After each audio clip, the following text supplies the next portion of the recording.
all in on the things that excite you for your personal goals and the end of the year and your professional stuff.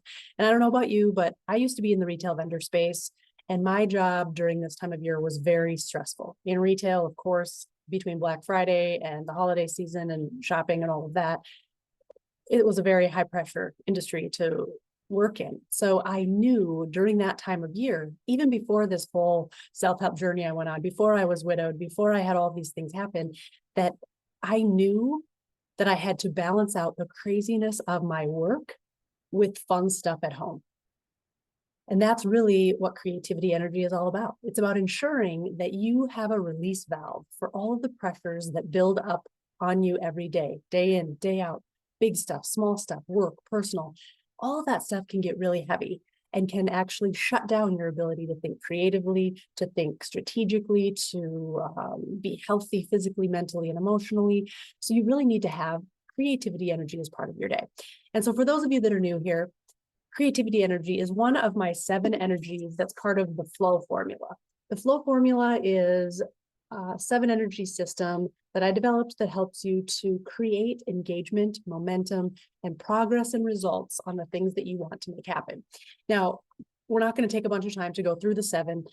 It starts with vision, there's strategy, there's communication, relationships, confidence, creativity, and motivation. And those 7 energies work together to help drive you forward. Today, we're going to focus on creativity energy because over the last few weeks, we talked about some other things with the election and the stress of that. We talked about how to show up as your best in relationships. We've talked about all kinds of different things since I launched this show back at the beginning of September. So we want to focus a little bit on creativity energy now, because not only is creativity energy important just to have more fun and lightness in your life, it actually helps you be so much more strategic and open-minded when it comes to problem solving, to making decisions, to figuring out who and how you want to spend your time when you are needing to recharge.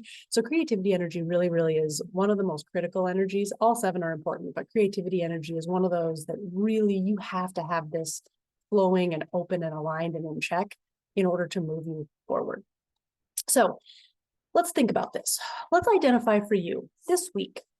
You're re-entering after maybe a long break, but what would be your number 1 priority this week? If you could get it done by Friday, what would feel really, really good to you? Now, when you think about all the things that have to go into that, whether it's something small, something big, something personal, or something professional, it's probably going to require some mental, maybe physical, emotional engagement in it. You're going to have to actually stretch to move forward to make it happen. So when you think about that and the work that that's going to take, on top of all of the other things that are going to be demands on you throughout this week, how can you balance that out with something fun, light, creative to help keep your body and your mind engaged in that process? Because if you hustle, if you grind, if you're one of those that says yes to everything, and you just power through, load up your to-do list, keep going and going and going, you're going to crash. Your body's going to make you physically sick. Your mind is going to get burnt out. You're going to have something happen that's going to say, nope, it's time for you to say no to something. You are overloaded and you have hit your max. That's where creativity energy comes into play, where you want to ensure that every single day you have fun and lightness and creativity and passion built into your day, rather than having it fall to the bottom of the priority list. This will help with being more strategic at the end of the year here when you're going after your goals. It'll help you have more fun during the stressful holiday season, whether it's family dynamics, money, too much to do. It helps you be more strategic and open-minded when it comes to problem solving. So whether it's a personal problem that you're trying to figure out, you need the lightness and you need to recharge your body with the endorphins and the serotonin and the dopamine and the things that come into play when you do these fun, creative parts of your life. And it also will help you in the workplace too, in all kinds of areas. If you happen to be in banking or sales or one of those high relationship, high demand type of roles, you need to balance that out with that self-love and doing the passions and the things that you love.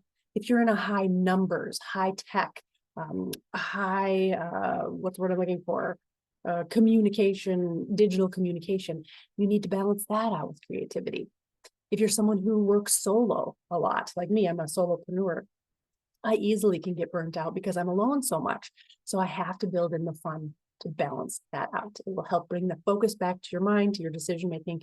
And if you're in marketing and you're in a creative role already and you think, oh, well, I already have my creativity energy turned on, think again, because oftentimes in the workplace, when you're in a creative role, there's still so much process around it that you actually don't allow yourself the full breadth of a creative experience in order to drive forward ideas and innovation and things like that.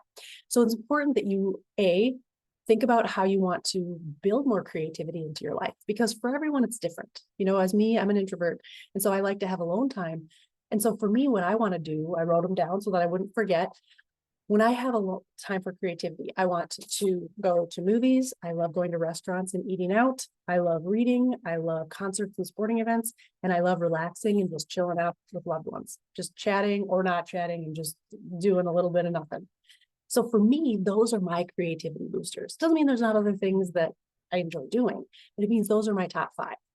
So for you, what are yours? You might have some of those same things. Maybe you like being in nature, which I do too, but maybe you like hunting, or maybe you like going to art classes. Maybe you like going to the opera, whatever it happens to be. We all have different things, and knowing those things is critical.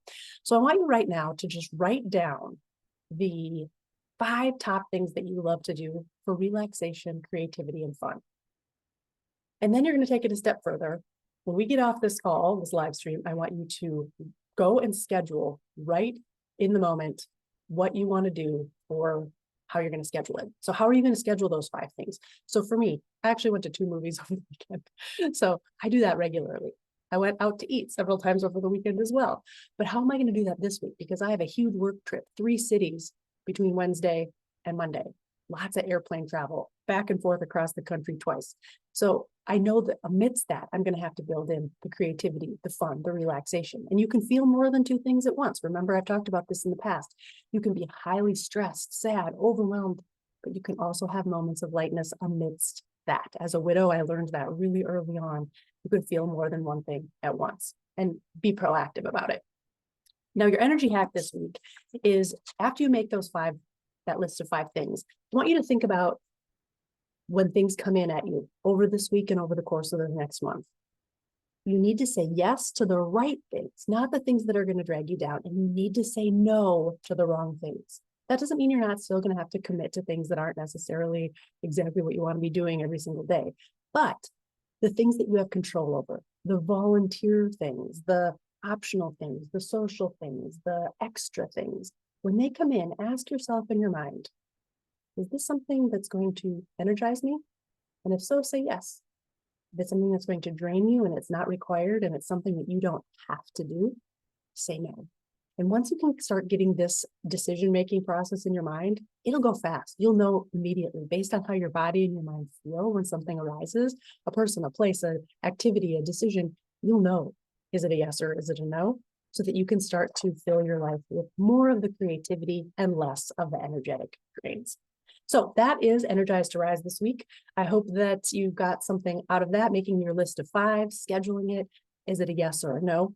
And if you want to get really clear on some of this for your goals for 2025, whether it's for yourself individually or whether it's company-wide or at an association event, just reach out, because it is the perfect time right now. People are booking all their Q1 2025 kickoff meetings, their sales kickoffs, their marketing brainstorming, that kind of thing here for the end of the year, the beginning of next year. So just reach out if you're looking for a keynote or a trainer or someone that you want to have guide you throughout the year on these 7 energies, because they're really powerful at helping you make your goals happen, maintaining momentum and engagement throughout the process, and being excited about the results that you're getting along the way and that final payoff. So thanks for being here. I'm Kristen Brown with Energize to Rise, and we will see you next week.